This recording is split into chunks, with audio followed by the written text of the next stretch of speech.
one of the words that was said by Way. So I think I'm going to be watching for the drivers to kind of find some comfortableness in these race cars as they come through the inner loop or the bus stop and then into the carousel, where that lack of downforce is really affecting some of these cars on the exit and the shoot down to turn 6 where you're at, Jeff. Sorry, I'm new to this, but I think one of the larger issues is the red flags in that first session. There's the breakdown of the whole thing. Burton, I'm confused when you said you were new at this. Was it the mic button that got you? Yeah, see this right here? I gotta push that. And you know me, Steve. Too many things at once, and I get overloaded. I think he was adjusting the flamingos on the front of the sizzle list there. See if this practice session will be a little more successful for the 88 of Dale Jr. He spun out basically this exact spot in the first session, climbing, or actually descending down into turn 1. You see following his teammate, the 5 of Casey King, it's loose. Well, so does the 88 of Dale Earnhardt Jr. Spun around, no real damage, flat spots of tires, but no damage to the race car. It was an eventful session. Junior was just one of many examples of incidents in the opening 55-minute session that was punctuated with 3 red flag periods. It was a real start-stop affair. And all these guys want to do, every driver in the field just wants to get laps, build some momentum, have enough so that they can end this practice day. Remember, it's a condensed weekend, just like in Pocono, where tomorrow, qualifying and racing the same day, and they just want to build that feedback. We may not see the defending race winner race tomorrow because Denny Hamlin's longtime girlfriend is pregnant, heavily pregnant, about to give birth. Regan Smith is on standby, and if it's looking like the birth's about to happen, Denny will leave the track. Yeah, he kind of made that public today in the media center that he's going to make that his priority. I applaud him for that. You know, it's a major commitment. FedEx has this race team, and Joe Gibbs Racing has it, Denny Hamlin. But as a father, that's a huge commitment as well, Marty. Steve, I talked to Regan Smith earlier today, and he said, you know, I was going to wait until race day to come up. He said, nah, I just wasn't comfortable doing that because literally Jordan could be in the hospital at any moment. So then I just talked to Denny about it as well, and he said, I thought about going back to Charlotte tonight after this final practice session. He said, nah, I'm just going to stay here in Watkins Glen and chance it. He said, the one thing, we don't know if we're having a boy or a girl. He said, that's the biggest thing. We found out with our first child, which was a girl. He said, we're not finding out this time. So he said, I'm a little nervous about that fact, but obviously making the priority of family this weekend, Lee, and that's certainly the right call from Denny Hamlin, obviously already in the playoffs as well with that win earlier this year. I'm a planner, Diff. I don't think I could do that. I like to know. Yeah, I'm with you. We found out when we had our boys. As we take you back a year ago, what a day it was here at the Glen for the 11. And again, just further proving what a good road course racer Denny Hamlin is. Very, very smooth through turn 1. He let other drivers make the mistake and was there to capitalize. In the end, the 2 got into the back of the 78, but I don't think that mattered much. The 11 looked like he had him cleared very easily out of turn 7 to the line. In addition to what he's achieved in Sonoma, Denny Hamlin has made himself a really handy road racer. And that pays off big when you're talking about the playoffs. Back in a moment.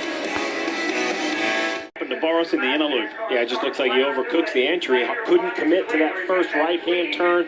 The back was moving around a little bit. Perhaps the wheel hop or just a loose condition.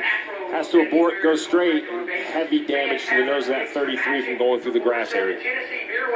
Yeah, and I think that's a little bit of a inexperience with the splitter. For guys that race every week and you get in trouble, you're better off spinning in practice, right? You're better off, veering away and spinning rather than running through the grass. We've seen how much damage has been done by the grass with splitters, and, sometimes you get in trouble. He bailed out to the left, right? Because he doesn't race these cars every week. He doesn't really know that it's going to tear the splitter off. So I think Parker, a guy with a lot of experience, maybe he just spins the car. Maybe he just turns left and goes straight through the inner loop, doesn't try to make it, understanding that the splitter is going to get ripped off that car. Exactly, Jeff. You would want to just go to that runoff you have there in the inner loop. That's what it's there for. You overcook the brakes. You just decide, you know what, I'm not going to make the corner. No reason to go through the grass because the splitter can catch the front end and do what it did there. And then you come to a full stop. I saw a couple cars do it last practice. And then you wait for everyone to go by and accelerate and continue on your way. And that's why that's there, and why the drivers are able to push it so far into that braking zone is because you have that that available runoff. So maybe just as you said, a bad choice there in terms of maybe not bailing out of the corner quick enough. Yeah, it's easy for us to say, right, Parker? I mean, Yeah, exactly. It's when things happen so quickly, if those things you build off of experience, and without his ability, his opportunity to have the experience of these splitters, the decision making he made was different than somebody that had 100 races in these splitters. Here's a snapshot of Morris's accomplishments, and as we mentioned, 31 years of racing. There was a famous sports car team owner, Tom Milner, and Tom said this kid was sleeping in his pickup truck, and he said all I could see were these giant feet out the door, out the window, and he was just there hanging out outside of PTG, and he said, I just had to bug him until he gave me a ride. That's how. Run the thing through the grass, it's going to be okay. But with this car, with the splitter, it just ripped the splitter and ripped the nose off of it. So, yeah, his inexperience caught up with him. But was it realistic to think that he should even know that? Probably not. So that's just an odd situation. But he took the responsibility, but he shouldn't bear it all.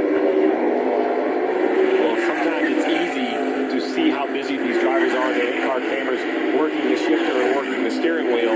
But we have a unique view of Kevin Harvick. We can really see just how busy these drivers are. We're going to take a little peek down at Kevin Harvick's feet, and he'll show us just how busy you have to be to get into these braking zones. You heard Boris said, a road course expert, talk about the mistake he made getting into the bus stop. Well, Jeff, this is how busy the feet are to try to get around this road course. Yes, you can see it. Obviously, using the brake pedal right there. He will not. He's watching.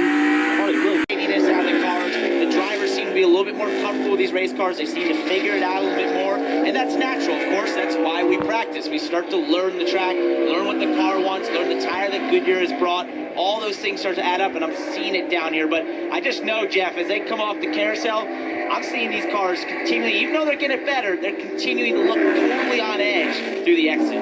They really do. Off the exit of the carousel, jumping that. This is not a good place to pass. So even though today's been pretty calm for me, I think tomorrow this will be an exciting spot today. Well, we heard Mike Bagley talk about how time was so precious. Well, time is what happened to the 42 of Kyle Larson. He had a penalty, 30-minute penalty in this 15-minute practice. The 42 of Kyle Larson had a 30-minute penalty, the 10 of Danica Patrick, 18 of Kyle Busch, 37 of Chris Buescher, and 77 of Eric Jones all had 30 minutes. That's well over half of a 50-minute practice. They've been sitting on pit road.